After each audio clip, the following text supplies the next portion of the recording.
are Locked On Spurs, your daily San Antonio Spurs podcast. Part of the Locked On Podcast Network, your team every day.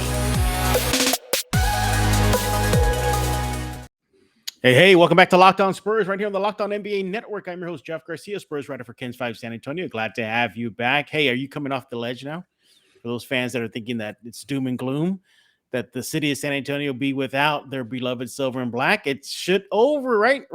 Because the letter came out. Well, we're going to be discussing that and more. In case you missed it, Spurs chairman Peter J. Holt released a statement pretty much saying the Spurs are not going anywhere. Should Spurs fans be okay now? Take a deep breath, or should they still be a little cautious when it comes to the future of the silver and black at the Alamo City? And we're going to go over some news and notes that you may have missed. I am joined by my colleague over at KENS 5 San Antonio. He is Tom Petrini. Tom, welcome back to Locked On Spurs. By the way, I didn't realize how old I was till you told me you don't remember.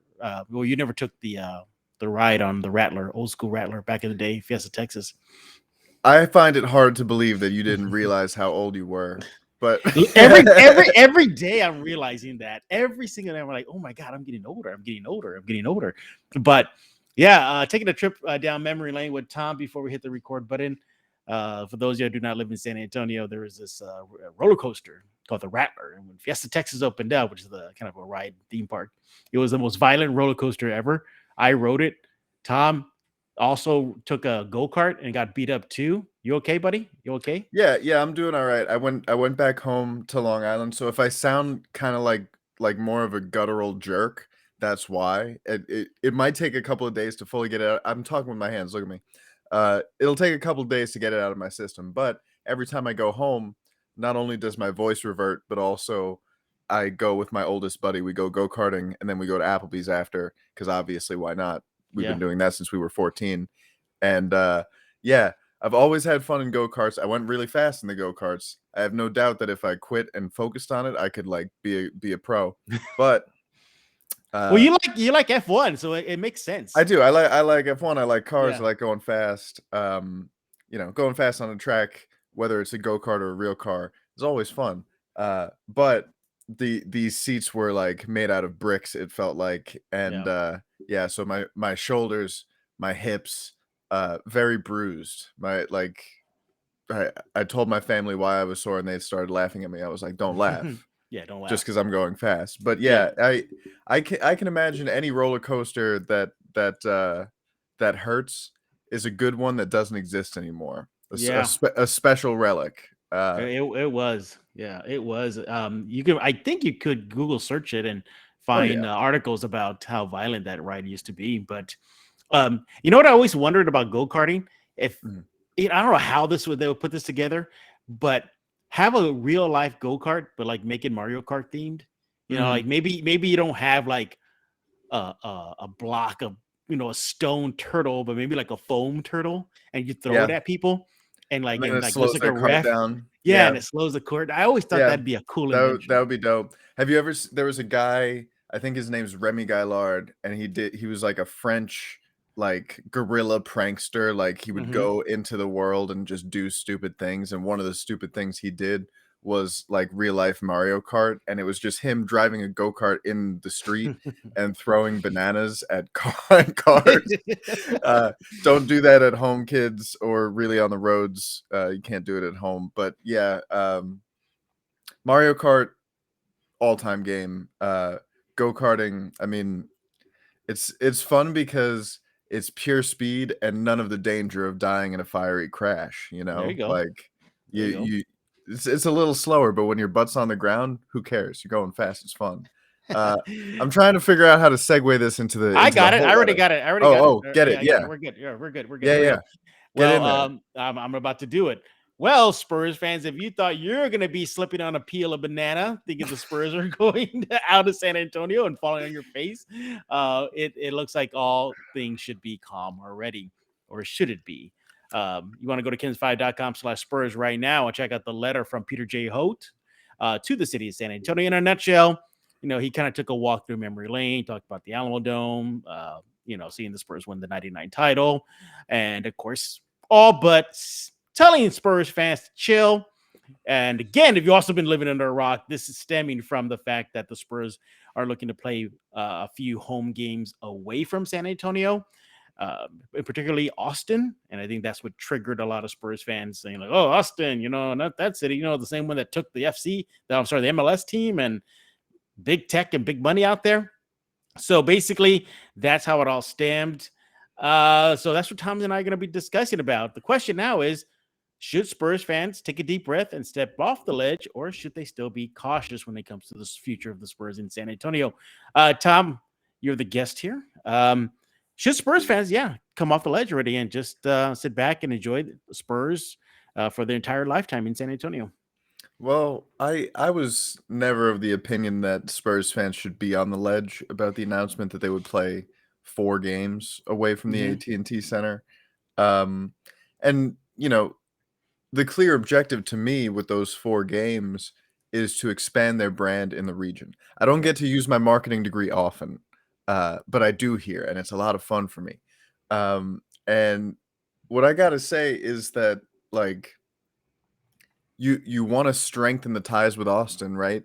I mean, there are a ton of sports teams, from here to New York to the Bay, where there's a bunch of different metropolitan areas near where they play, where they're capturing that market, and Austin is a very obvious market for the Spurs to capture, not necessarily move to, especially if the Spurs want to stay right where they are. They have to capture that Austin market, and strengthening the market in Mexico, South America makes a ton of sense.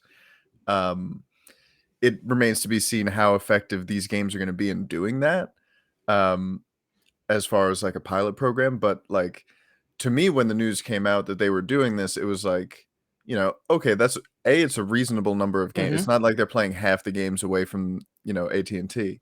It's 4 games. It's 10% of the games. And, there are going to be people who go into the Moody Center and see an NBA game for the first time, who see a Spurs game for the first time. Maybe some of them who are sitting courtside are going to have enough money for the helicopter. By the way, you got to put me in touch with whoever's in charge of the helicopter thing. Because, I mean, like, I'm up here in Austin, and I'm just saying that would be a great story. I get on the helicopter. That implies you got some. That implies you got some coin though. No, I don't. I don't though. I need help to get on there. Okay. Free ticket for a story. You dig journalistic there you go. integrity and whatnot. Also I don't like sitting in traffic on 35. But there's definitely I understand the fear. Yeah. I understand where it comes from. But you got Michael Dell up in Austin. He's got a ton of money very quietly. I feel like nobody's ever heard from the guy, but he's got like $50 billion. And, so like, the thing that they're building at the Rock, cool, great. If he wound up buying the team, he could move it and pay the fine for leaving the AT&T Center and do all that and not sweat. But I don't think that they're going to do that because he doesn't own the team. First of all, the Holts do. They have controlling interest in the team. And if you read the letter, it's a love letter to San Antonio, right? And it says in very clear terms, like, we got involved in the ownership group because there was a danger that the team was going to move from San Antonio, and we didn't want that to happen. We still don't want that to happen. I was thinking about, years down the line when they're not playing at the AT&T Center anymore, would they build an arena maybe like somewhere between New Braunfels and San Marcos, if it's really, that corridor from Austin to San Antonio, which is growing at a really high rate.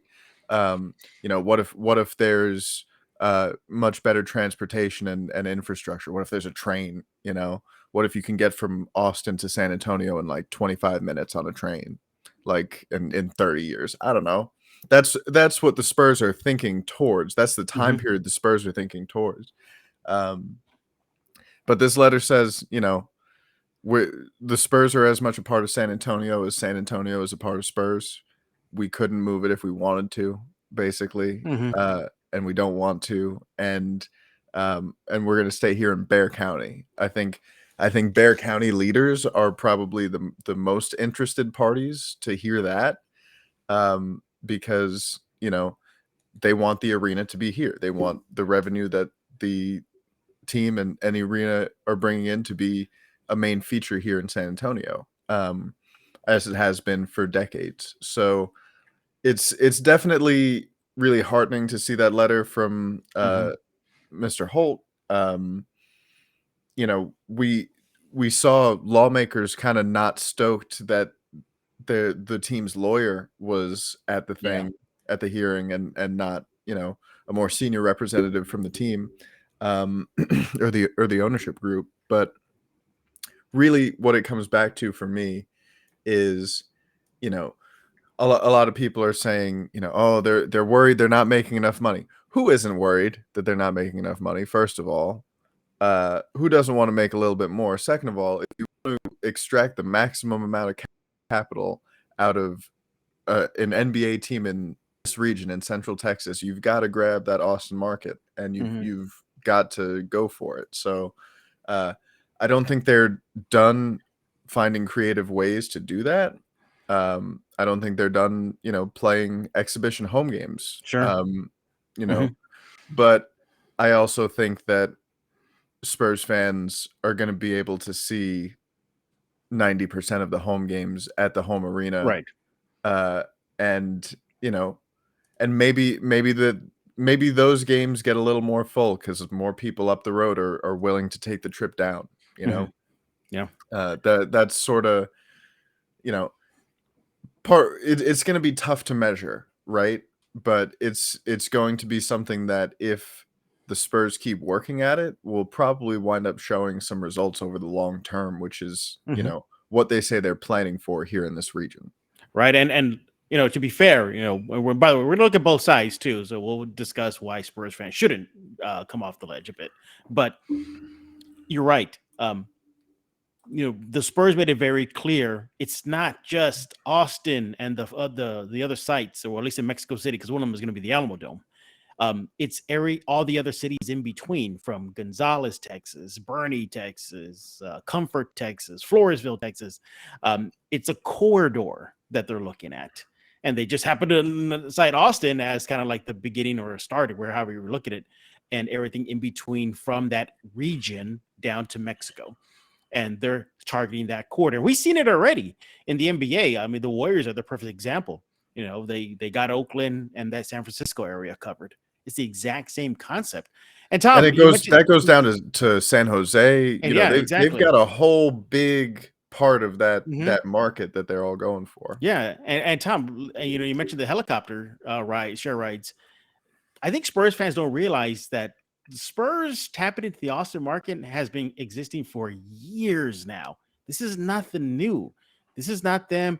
Now they're realizing, like, okay, we're going to go over Austin now.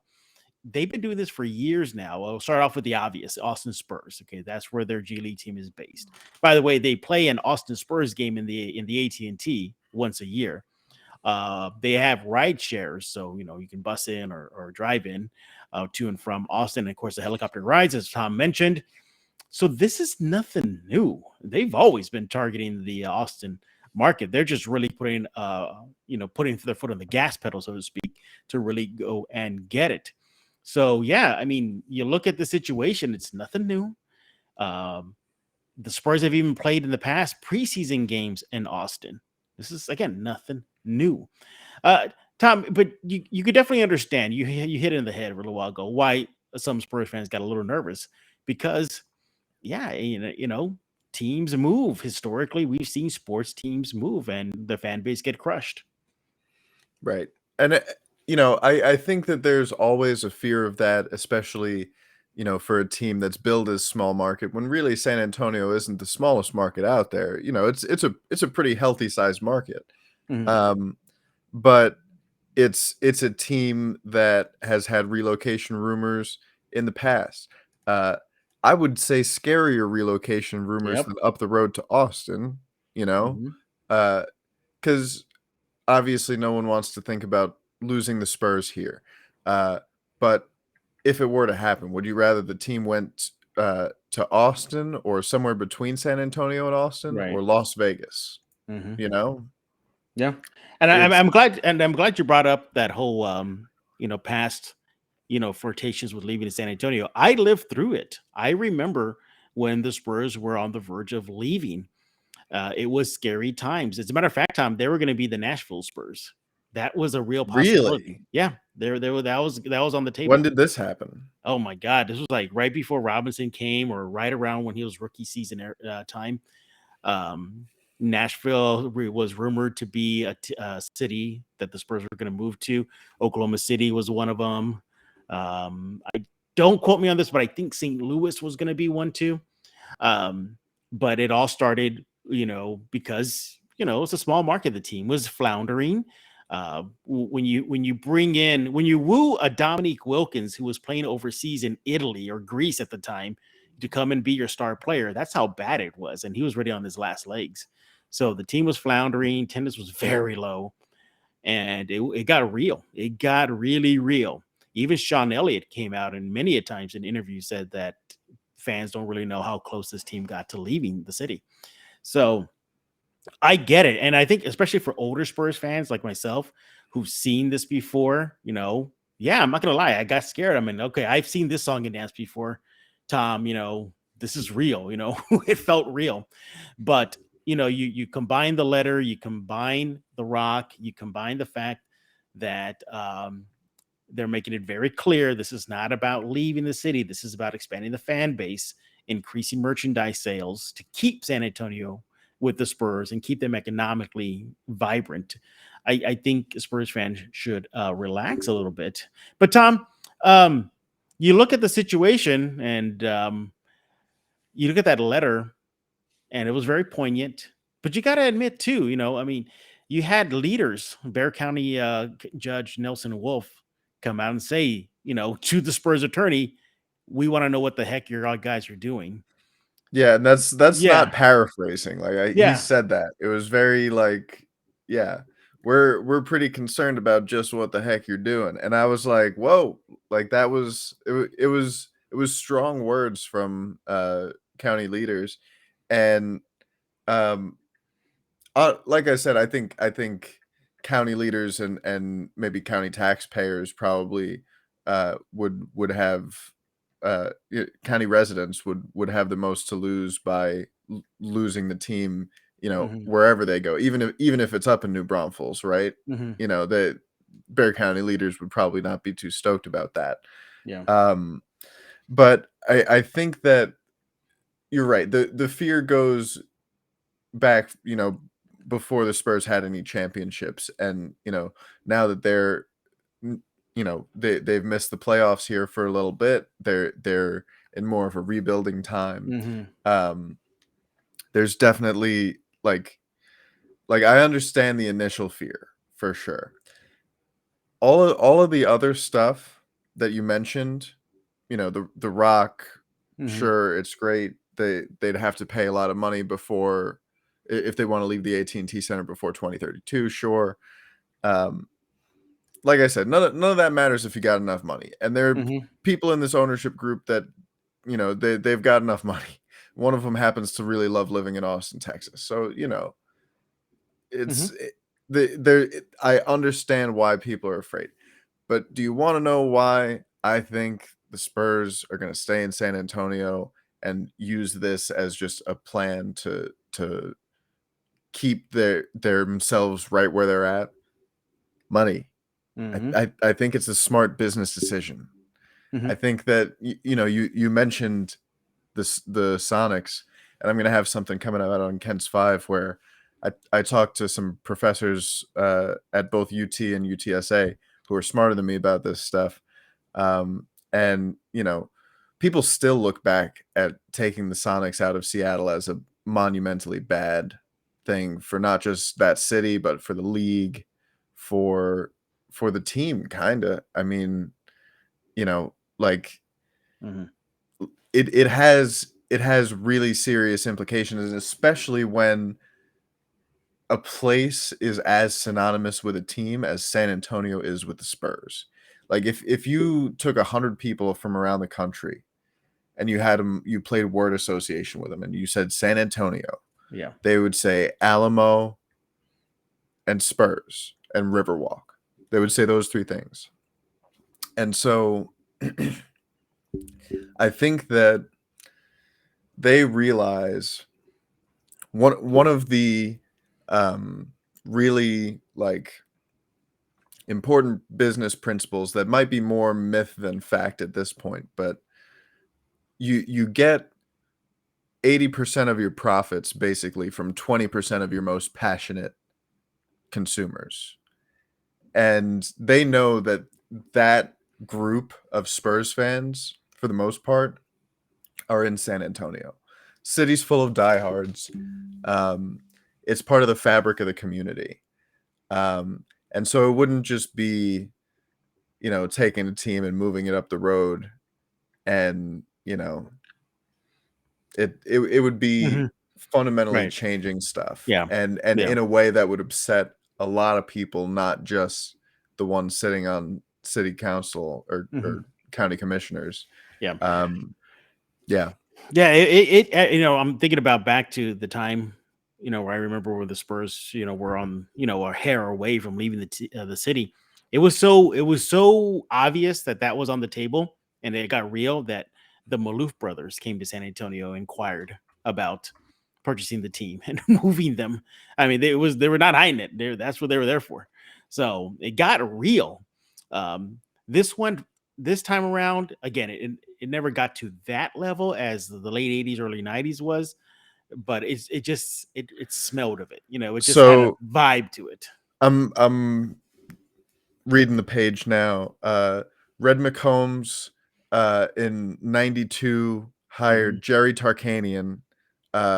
He was fired 20 games into the season. Yep. And in 1993, Peter Holt and a group of 22 investors purchased the Spurs for $75 million.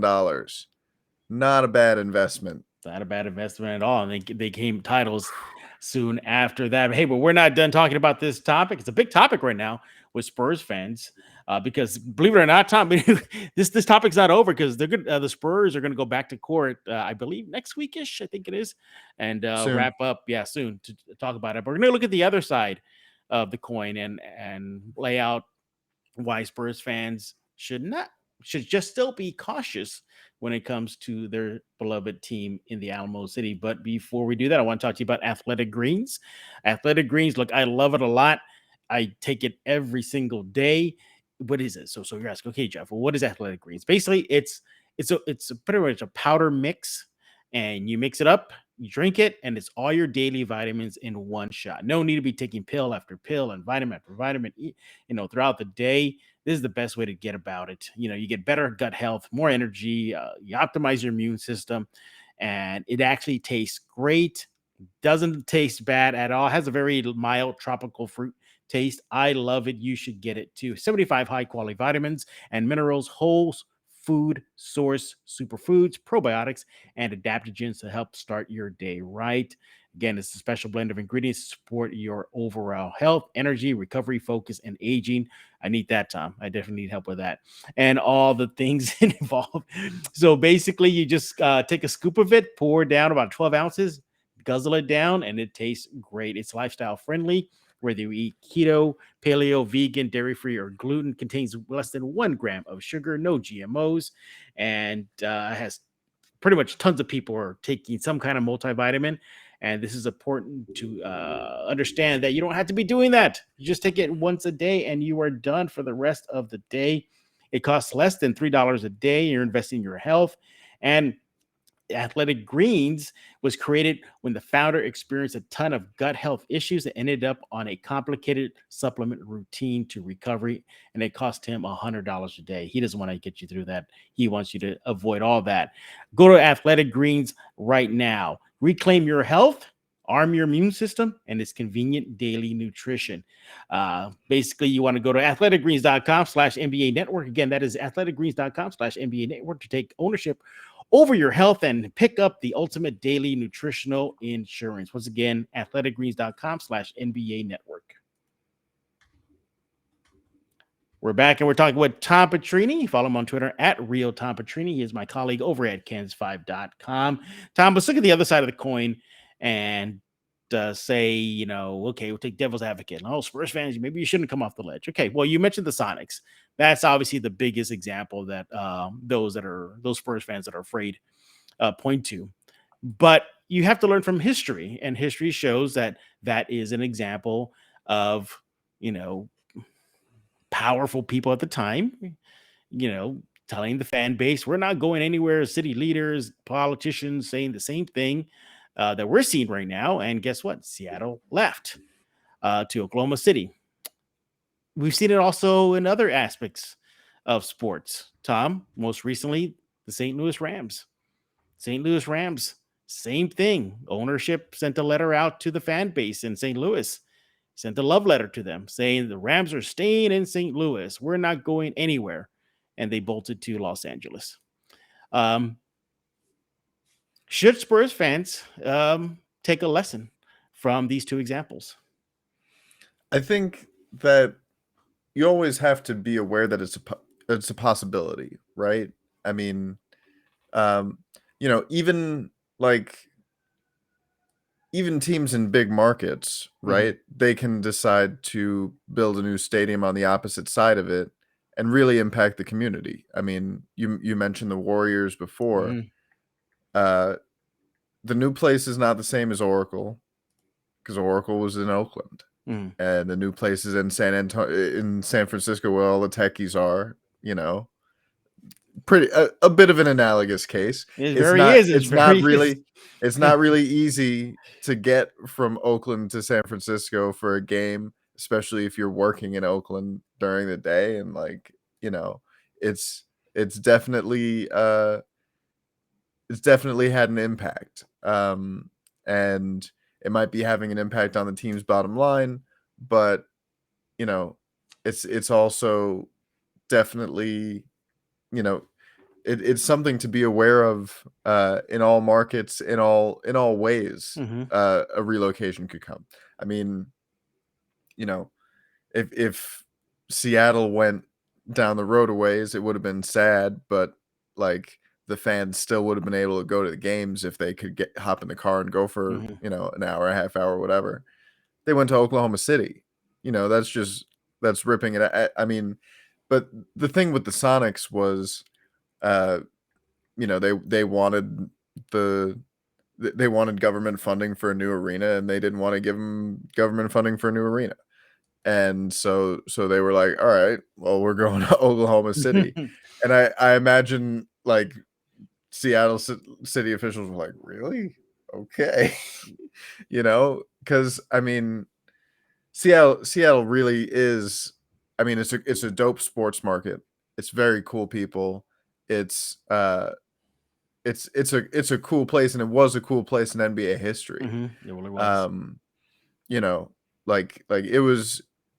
It was really, they didn't leave Seattle because they were doing bad in Seattle. That was basically a political thing between, not a political thing. It was a money thing between the government and the people who own the team. So, I think that there's all sorts of motivations for moving a team, right? And, there,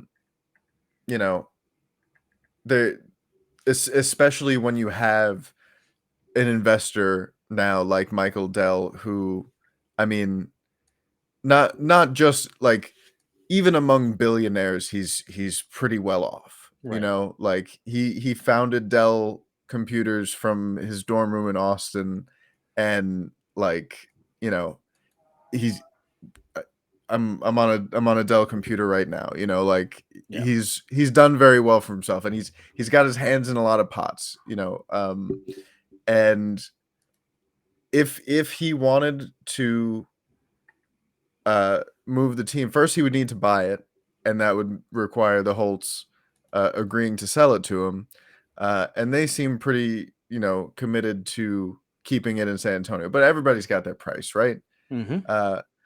So that's where the fear comes, I think, for Spurs fans. And uh it's definitely something that, like, I don't blame people for thinking about it, Mm-mm. but I mean, hell, the county judge thought about it. You right.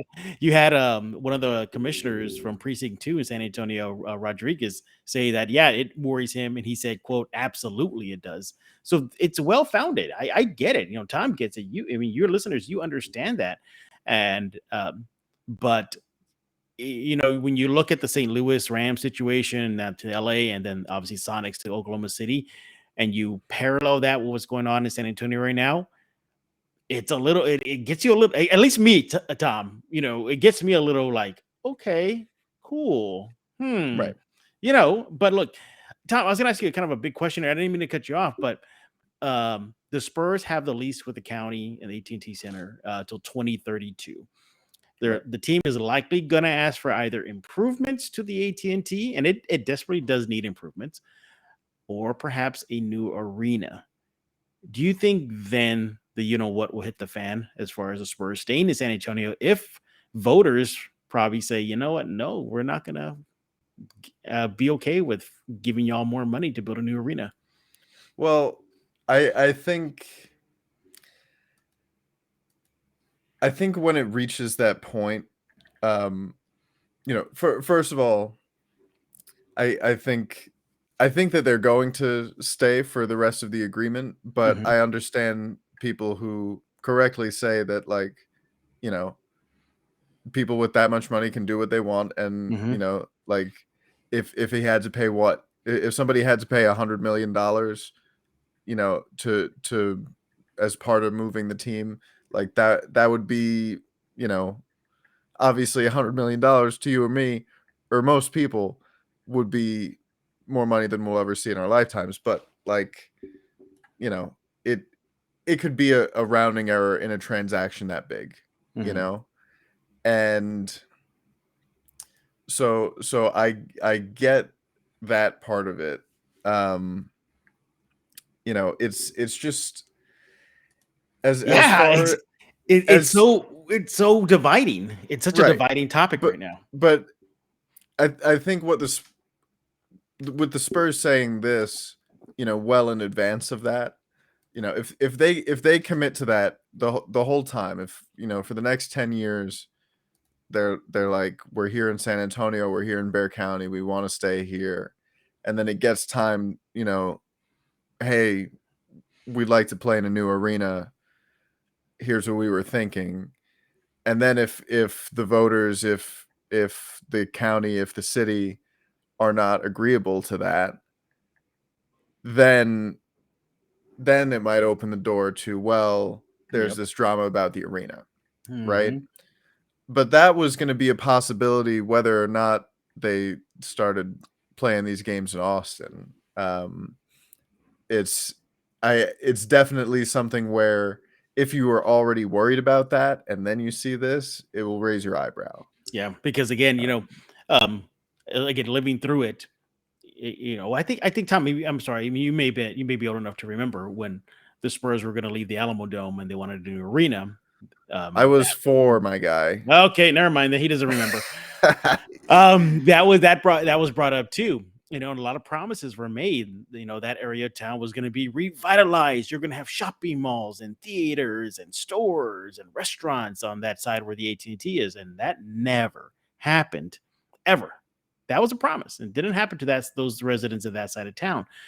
Uh, I bet you anything, if and when this topic comes up, especially if it's a brand new arena, that is going to be brought up, and it's really going to light a fire among the city. If you think just the Spurs wanting to play 4 games away from AT&T next season is sparking fires among the fan base, wait until they want a new arena. Oh my goodness, kids, you're not ready for that.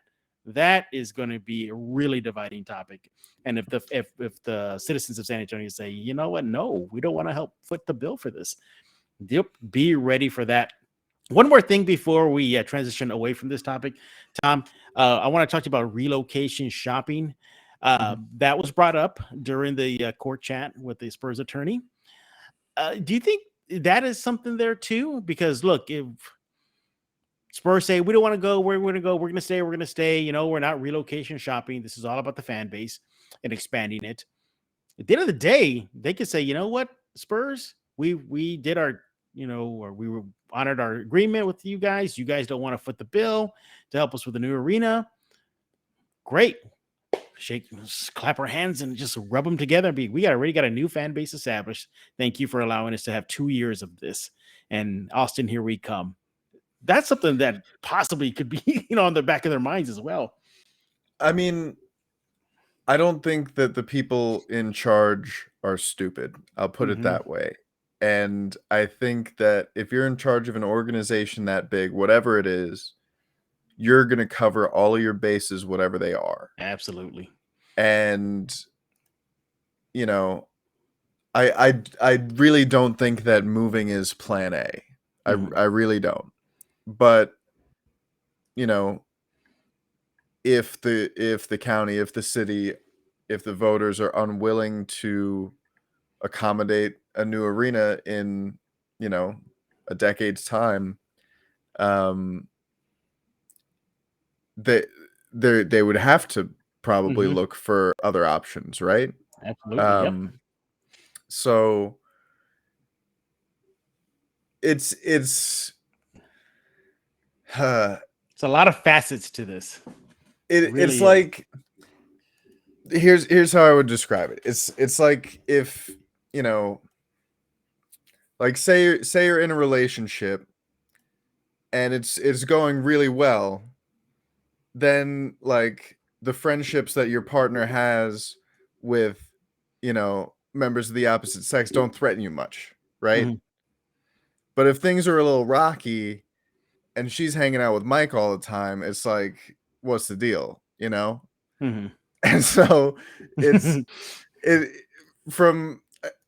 I guess if the team was winning and if they were, you know, packing out every game and you know, it was boom times for the team, you know, maybe we wouldn't be talking about this, and maybe they wouldn't be thinking about, you know, oh, we've got to grab the Austin market. But I think that regardless of, actually, I'll semi-walk that back. I think that regardless of the success of the team, they'd still be trying to figure out ways to make more money. Oh, absolutely. And reach more customers. I mean, like, you know, especially in an industry like this where fandom, like fanatical support of a team or a player drives so much of the interest and the engagement, and therefore for them the revenue.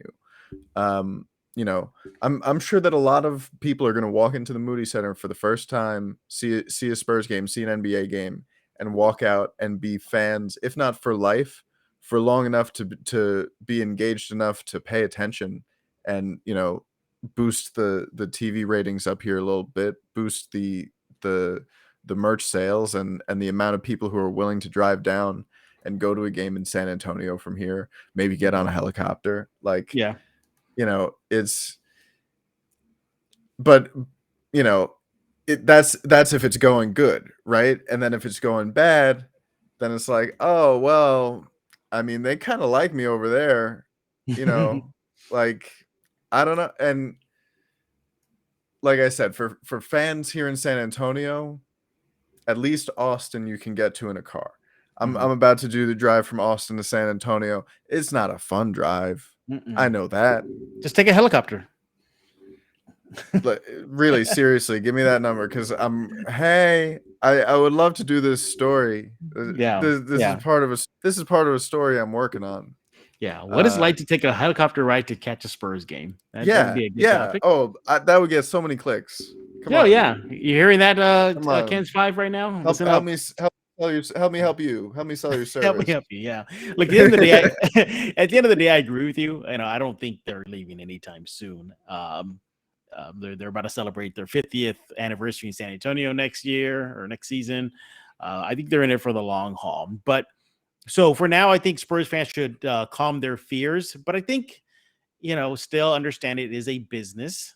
The Holts and all the other shareholders, you know, they want to make money just as much as you do, Tom does, everybody does. And it's something you should keep in the back of your head that at the end of the day, the NBA is a business. It's called entertainment for a reason. They're called sports. What is it? Sports, Spurs, and entertainment. So keep that in mind. But no, I agree. I don't think they're going anywhere soon. Calm down your fears, Spurs fans. But we definitely want to hear your thoughts. You heard a little bit of both sides to the arguments here. Let Tom know what you think about his thoughts at Real Tom Petrini and myself at Jeff G Spurs Zone. Before we put a wrap on this episode of Locked On Spurs, I want to talk to you about Built Bar. Built Bar is a perfect snack right now in the summer. You can throw in your kid's backpack, put in your purse, put in your duffel bag, take it everywhere you go. It's going to fuel your summer adventures. Now, the best part about Built Bars is they're healthy and delicious. You don't have to sacrifice delicious food for health. With Built Bar, you can have both, and it's easy. All you have to do is go to Built.com and order right now.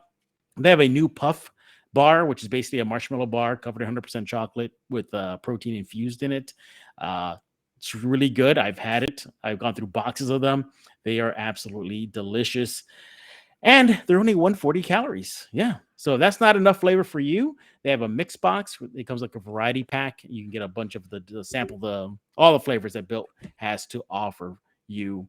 And Built Bar makes sure that there's something for everyone. If you don't know what your flavor is, I highly suggest go with the mix pack right now.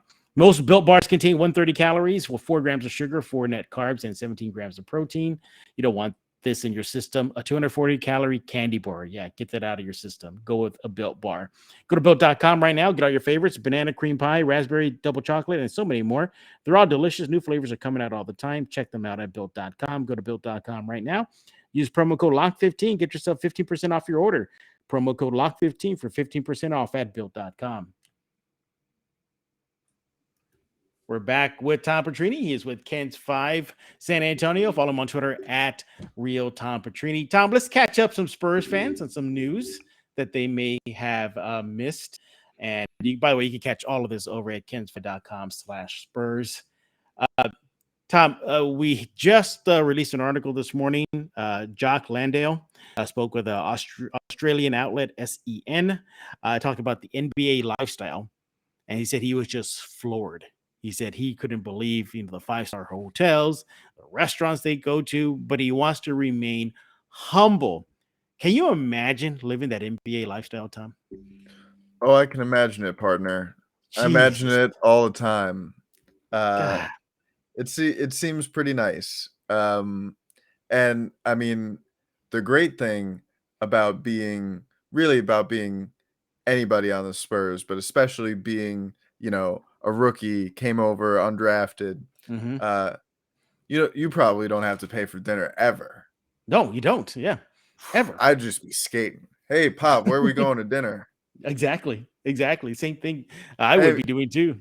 And like with that Australian accent, I feel like if you have an Australian accent and you're not in Australia, you can just go anywhere and do anything because people are just going to be so delighted by your presence. So I bet he's been having a really good time. But I also, I know he's a competitive guy, and I know that this year didn't go the way that he wanted it to in terms of staying healthy and that impacting his ability to make an impact on the court.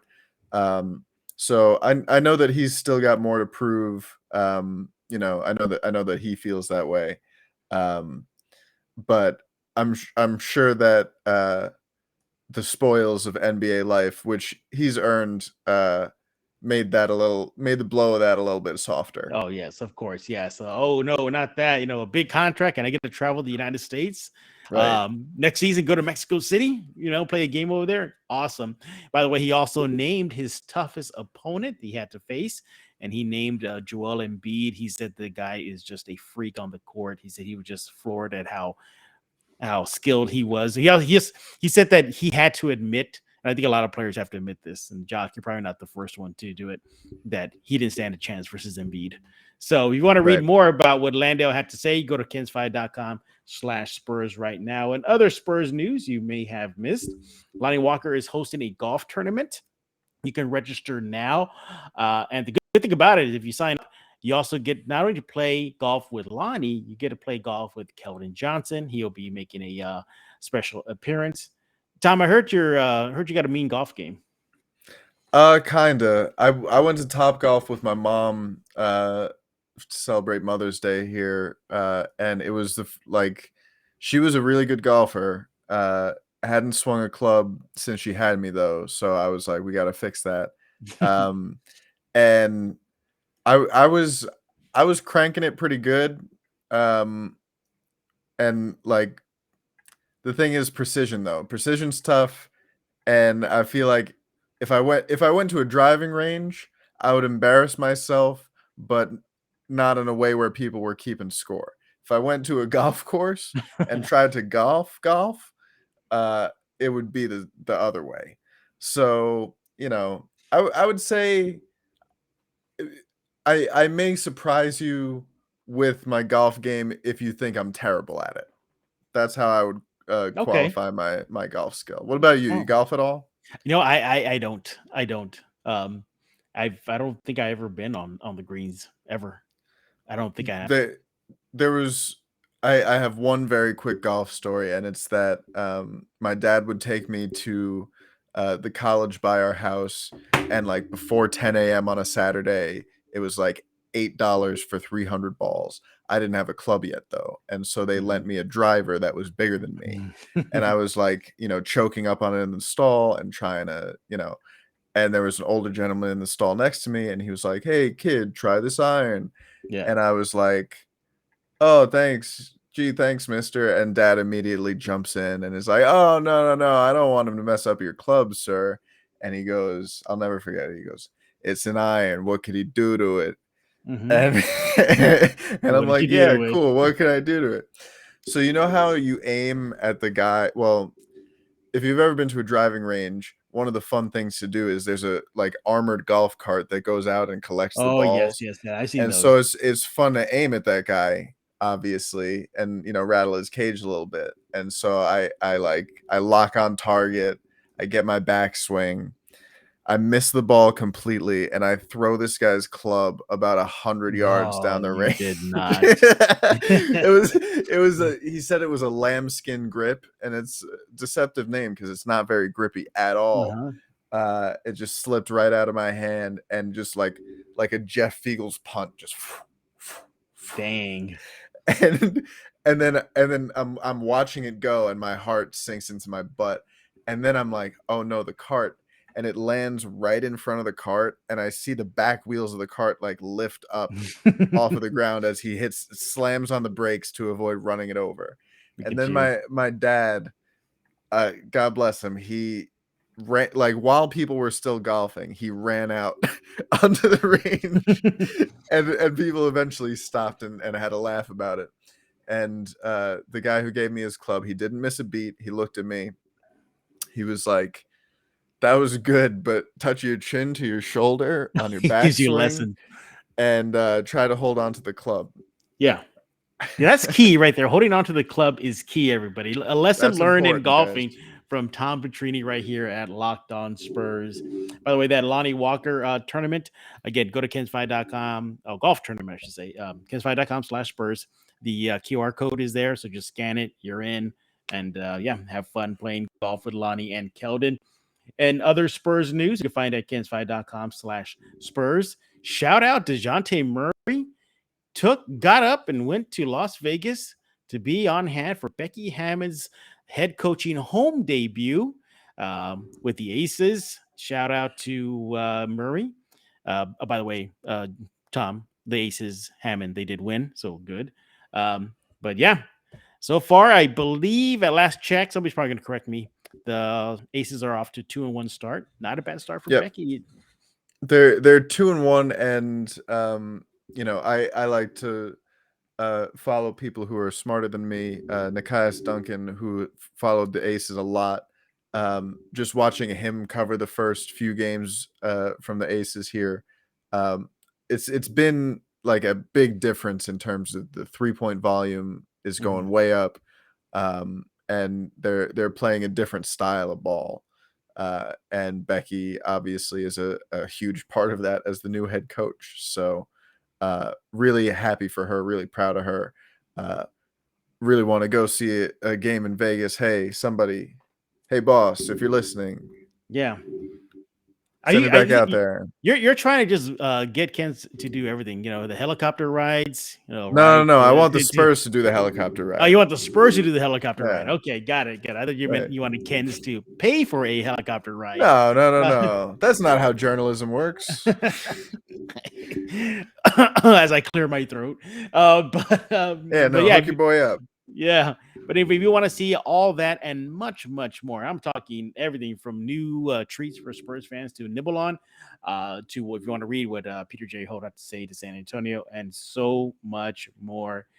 Maybe the off season, but kens5.com/Spurs keeps on giving you Spurs content each and every day.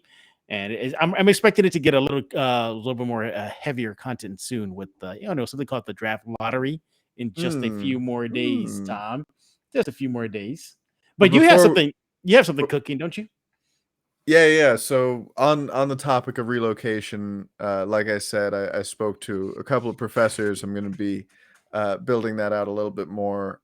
Really, really want to get just a full understanding of why the San Antonio, Austin region and the region in between is growing so much, and what that means for the Spurs as they're trying to capture that market while not necessarily trying to move the team.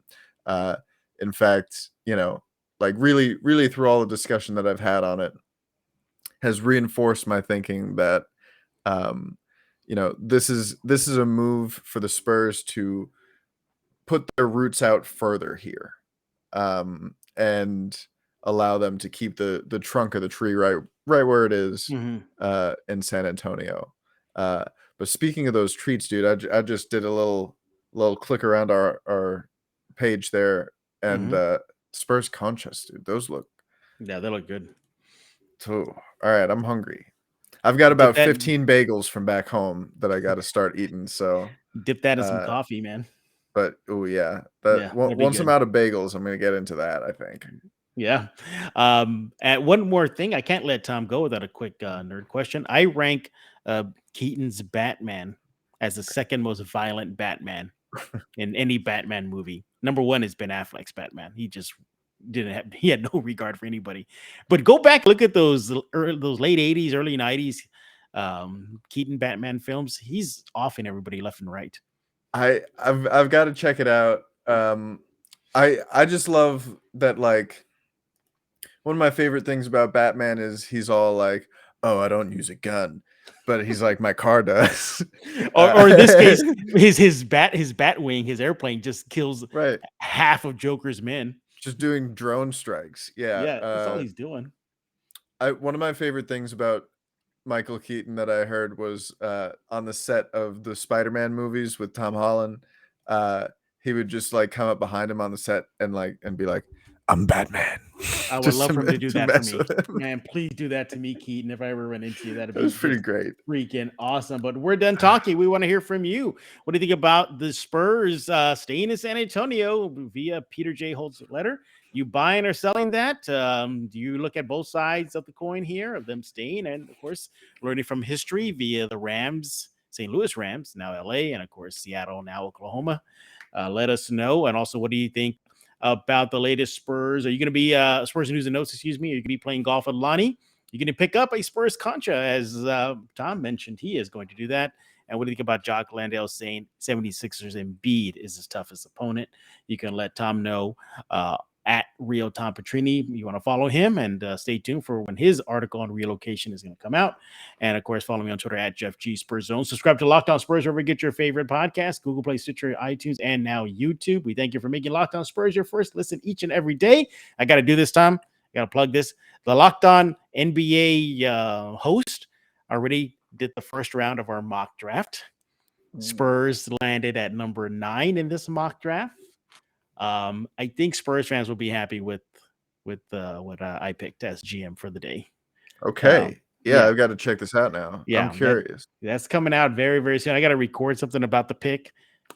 So yeah, keep an eye out for that as well, and let us know what you think about Keaton's Batman. Was he the most violent ever, or was that still Ben Affleck's Batman? But yeah, it should be a fun time right around the corner for Spurs fans with the draft lottery here. Ken's 5 will keep you up to date on everything going on. I'm sure going to need Tom's help when that day rolls around. So for Tom Petrini, I am Jeff Garcia. We're going to put a lock on this episode of Locked On Spurs.